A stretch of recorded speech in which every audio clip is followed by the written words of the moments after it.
Hello students. आज की class का आपका नया चैप्टर स्टार्ट हो रहा है एवोल्यूशन, विकास। एवोल्यूशन चैप्टर को स्टार्ट करने से पहले हम आपको 10th और 12th के इसका कोर्स आपको समझा देते हैं। एवोल्यूशन चैप्टर जो हमारा है वो दो पार्ट में डिवाइड है। एवोल्यूशन चैप्टर विकास, एक जीवन की उत्पत्ति ओरिजिन ऑफ लाइफ ऑफ, और दूसरा है ऑर्गेनिक एवोल्यूशन, जैव विकास। ठीक है, एवोल्यूशन चैप्टर को दो पार्ट में डिवाइड किया जाता है। तो क्लास 12th के बच्चे जो भी स्टूडेंट्स हैं वो origin of life and organic evolution दोनों पार्ट उनके सिलेबस में है, बट 10th के स्टूडेंट्स के लिए केवल ऑर्गेनिक एवोल्यूशन उनके कोर्स में अवेलेबल है। ओरिजिन ऑफ लाइफ से 10th के स्टूडेंट्स के लिए एक ओपेरिन का सिद्धांत, ओपेरिन नहीं, स्टैनले मिलर का प्रयोग कभी कभी डिस्कस कर लिया गया है, पूछा गया है आपके क्वेश्चन पेपर्स में। बट आपका केवल जो सिलेबस है एवोल्यूशन से वो ऑर्गेनिक एवोल्यूशन है, और 12th क्लास के लिए ओरिजिन ऑफ लाइफ है। और इसी के साथ एवोल्यूशन 10th में कोई चैप्टर नहीं है। आपको इससे पहले क्लासेस में जेनेटिक्स पढ़ाया गया है। जेनेटिक्स चैप्टर दो पार्ट में डिवाइड है, जेनेटिक्स एंड एवोल्यूशन आपके चैप्टर का नाम है।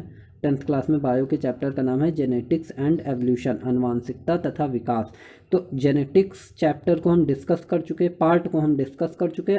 देन अब हम एवोल्यूशन के पार्ट को डिस्कस करेंगे। बट 12th क्लास के स्टूडेंट्स के लिए एवोल्यूशन एक न्यू चैप्टर है जिसमें हम दोनों पार्ट के बारे में डिस्कस करेंगे। बट अभी कॉमन ऑर्गेनिक एवोल्यूशन कॉमन होने के कारण, ठीक है, ऑर्गेनिक एवोल्यूशन 10th और 12th में कॉमन है, इसलिए पहले हम ऑर्गेनिक एवोल्यूशन पार्ट को डिस्कस करेंगे, देन हम ओरिजिन ऑफ लाइफ को डिस्कस करेंगे।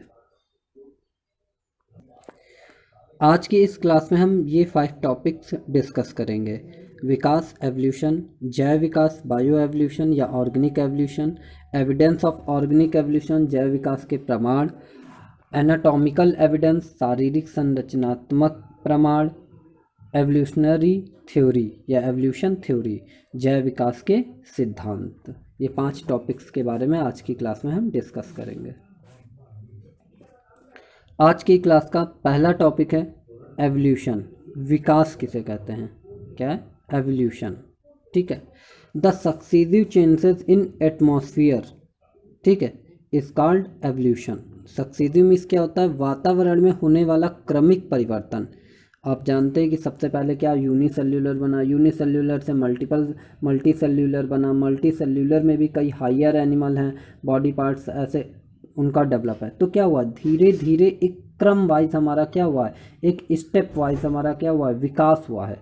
पहले हमारे पूर्वज क्या थे, बंदर थे, ठीक है, फिर उनसे धीरे धीरे उनमें विकास हुआ और हम वर्तमान मानव का विकास हुआ है। तो ये क्या, एक क्रमिक परिवर्तन है। तो वातावरण में होने वाला क्रमिक परिवर्तन विकास कहलाता है। The successive changes which present in atmosphere is called evolution.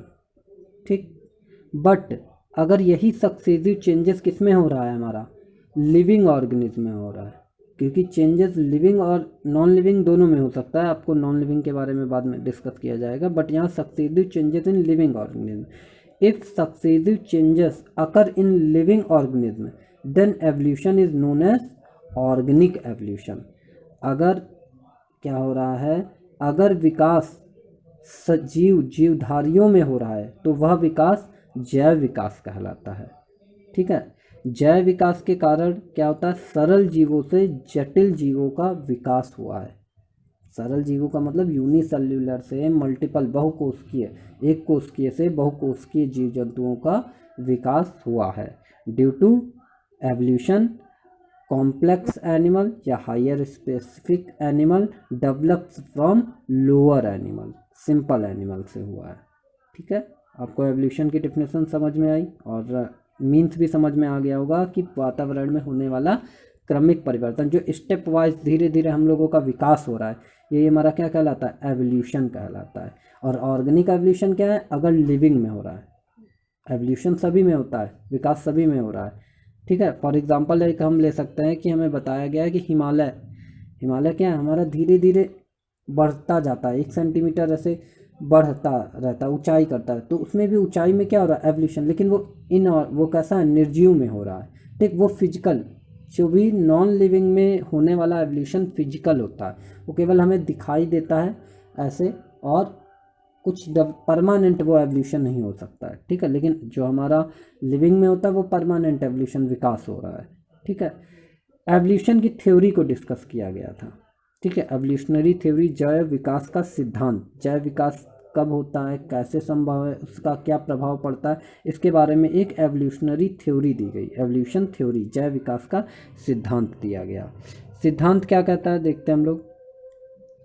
पहला पॉइंट है, ये पॉइंट वाइज हम लिखेंगे इसे, जैव विकास के सिद्धांत को हम लोग पॉइंट वाइज लिखेंगे, एवोल्यूशन थ्योरी को हम पॉइंट वाइज लिखेंगे। पहला क्या बोला गया है, इन्वायरमेंटल कंडीशन नेवर स्टेबल, ठीक, कभी भी स्थायी नहीं होती हैं, वातावरणीय दशाएं स्थायी नहीं होती हैं, जबकि वह परिवर्तनशील है। यद्यपि वो क्या है, परिवर्तनशील है। इन्वायरमेंटल कंडीशन नेवर स्टेबल, ठीक है, इंस्टेड ऑफ चेंजेबल, क्या होती है, चेंजेबल है वो।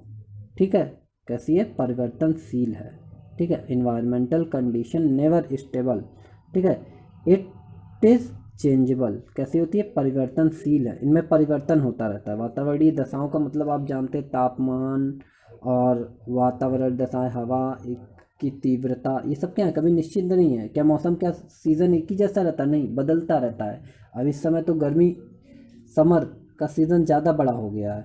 ठीक है, तो इन्वायरमेंटल कंडीशन क्या है, नेवर स्टेबल, ठीक है, स्टेबल नहीं है, चेंजेबल है, परिवर्तनशील है।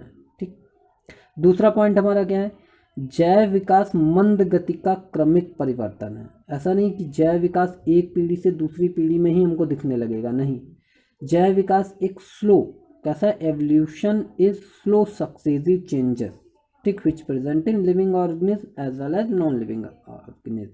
ठीक है, नॉन लिविंग सब्सटेंस बोलेंगे, ऑर्गेनिज्म नहीं बोलेंगे। ठीक है, एवोल्यूशन क्या है, जैव विकास मंद गति से होने वाला क्रमिक परिवर्तन है। यह बहुत स्लो कैटेगरी से होता है। कई हजारों जातियों के बाद हमें एवोल्यूशन दिखाई देगा कि नई स्पीसीज का डेवलपमेंट होता है। ऐसा नहीं कि एक जनरेशन से दूसरी जनरेशन में ही नई स्पीसीज बन गई हमारी। Due to evolution complex animal develops from lower animal, ये थर्ड पॉइंट है हमारा। विकास, जैव विकास के कारण ही सरल जीवों से जटिल जीवों का विकास हुआ है। ठीक है, दो या दो से अधिक जातियों, ठीक, दो या दो से अधिक जो जातियां हैं उनका विकास समान पूर्वज से हुआ है। ये एवोल्यूशन कहता है कि जो दो या दो से अधिक जो जातियां डेवलप हुई हैं हमारे यहाँ, वो उनकी उत्पत्ति समान पूर्वजों से हुआ है। पूर्वजों में ही जैव विकास हुआ है और उन्हीं से दो या दो से अधिक जातियां डेवलप हुई हैं। ठीक है, two and more species having same ancestor, क्या रखते हैं, सेम एंसेस्टर रखते हैं। पॉइंट आपको सब क्लियर होने चाहिए। Evolution only present in living organism, जो विकास है वो केवल किस में पाया जाता है, सजीवों में पाया जाता है। यद्यपि अगर वो निर्जीवों में पाया गया, अगर वो निर्जीवों में पाया गया, ठीक है, if it is present in non living this is physical changes, केवल क्या होगा, भौतिक परिवर्तन ही होगा वो। ठीक है, शारीरिक परिवर्तन उनका नहीं, भौतिक परिवर्तन ही होगा केवल। ठीक है, आई होप आपको एवोल्यूशन थ्योरी समझ में आई होगी। नेक्स्ट टॉपिक है हमारा एविडेंस ऑफ ऑर्गेनिक एवोल्यूशन, जैव विकास के प्रमाण।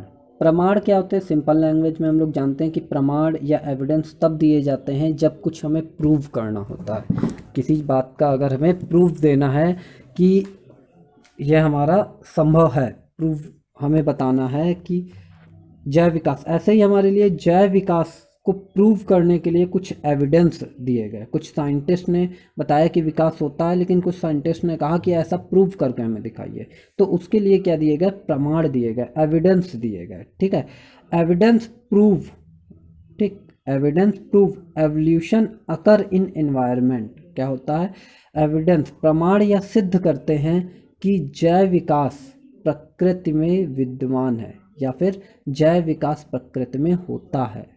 ठीक है, विकास से ही नई जातियों का निर्माण हुआ है। इन प्रमाणों में कुछ आपको प्रमाण डिस्कस किए जाएंगे, कुछ एविडेंस डिस्कस किए जाएंगे। There are following types of evidence, ठीक है। ये कुछ निम्न प्रकार के एविडेंस है, बेसिकली ज़्यादा हैं बट आपको केवल इम्पॉर्टेंट ही यहाँ डिस्कस किए जा रहे हैं। एनाटॉमिकल एविडेंस, शारीरिक संरचनात्मक प्रमाण।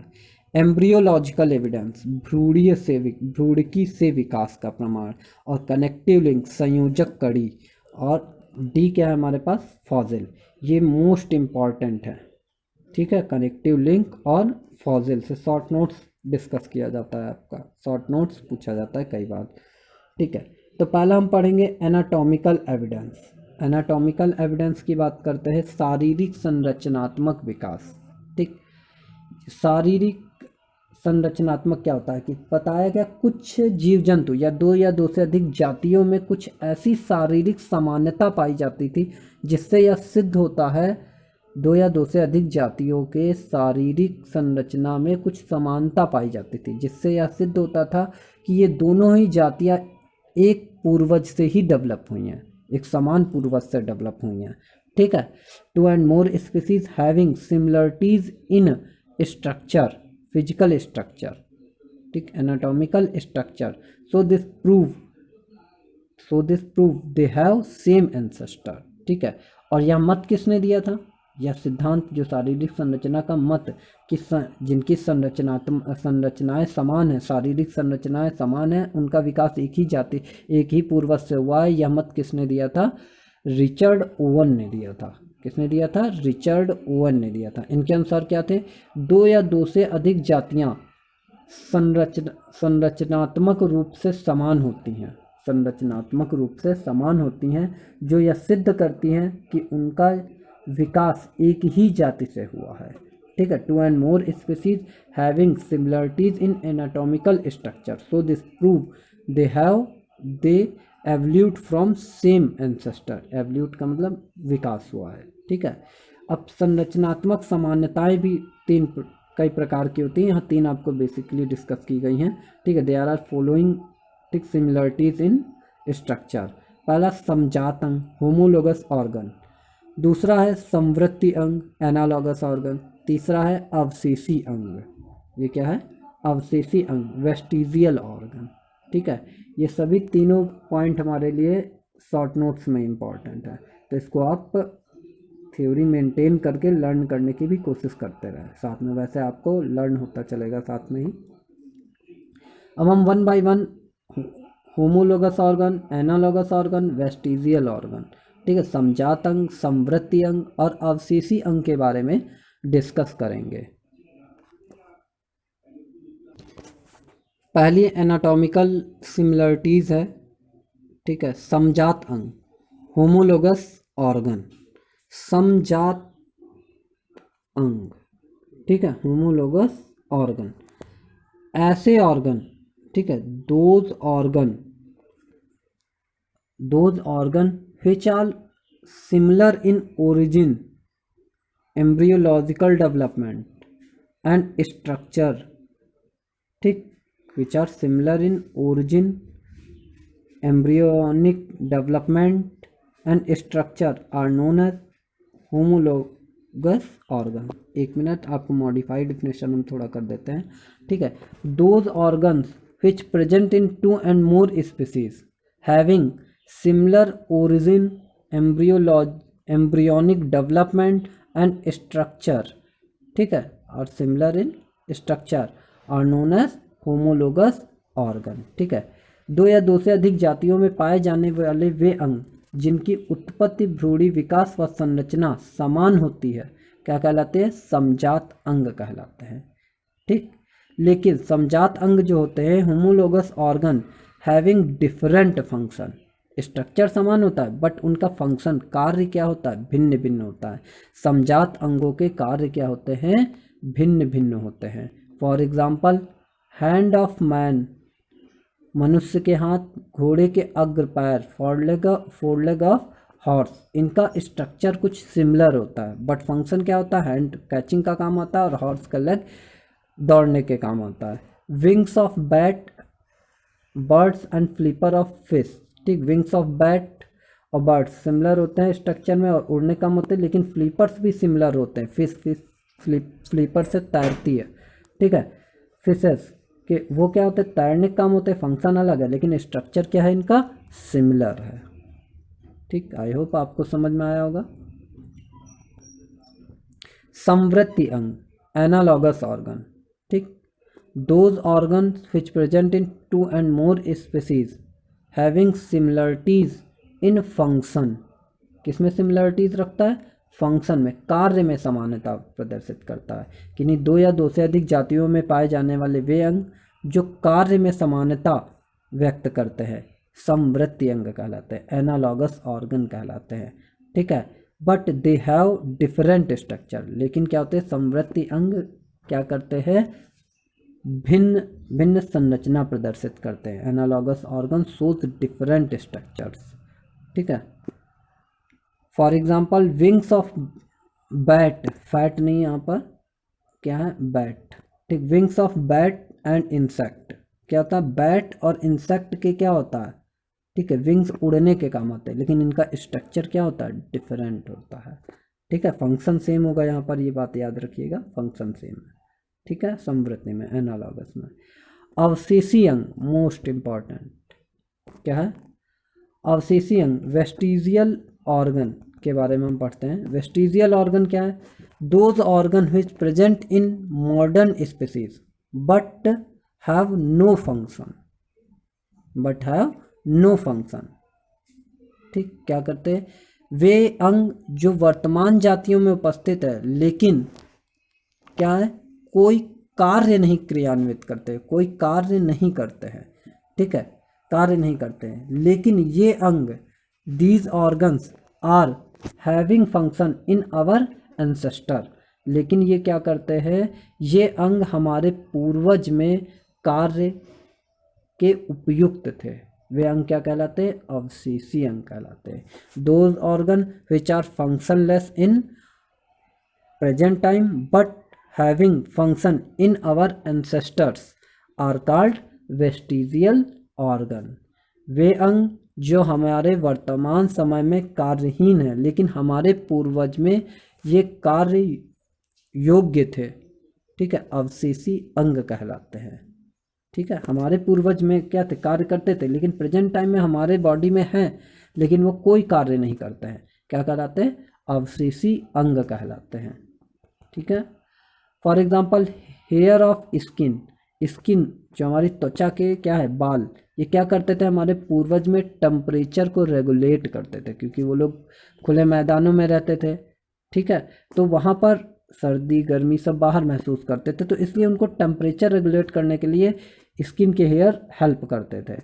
एयर पिन्ना, कान, कान का जो बाहरी भाग, जो स्ट्रक्चर है कान का जो है, ये हमारे लिए फंक्शन लेंस है, लेकिन ये हमारे क्या है, हाथी में जैसे देखा जाए वो डुलाने, एक फैन की तरह काम करता है, ठीक है, कई जीव जंतुओं में वो ऐसा ही काम करता है। टेल, पूंछ, कई छोटे बच्चों का विकास में होने पर उनमें छोटी सी पूंछ निकल आती है, ठीक है, वो टेल भी हमारे लिए फंक्शनलेस है। अक्ल, दाढ़, विस्डम टीथ, ठीक है, वो भी हमारे लिए क्या है, कार्यहीन है, ठीक है। आई होप आज का आपकी पूरी क्लास आपको समझ में आई होगी और आप सभी इसके नोट्स प्रिपेयर करते चले। अभी आपको कॉमन सा पढ़ाया जा रहा है जो 10th और 12th में मेन है, और ओरिजिन ऑफ लाइफ, ठीक है, ये 12th के लिए इम्पॉर्टेंट है। ये आपको एवोल्यूशन, ऑर्गेनिक एवोल्यूशन के ख़त्म होने के बाद डिस्कस किया जाएगा, बुक्स में पहले वो आपको मिलेगा, ठीक है, बट हमारे अकॉर्डिंग जो भी है पहले आपको ये पढ़ाया जा रहा है, फिर आपको ओरिजिन ऑफ लाइफ भी डिस्कस की जाएगी।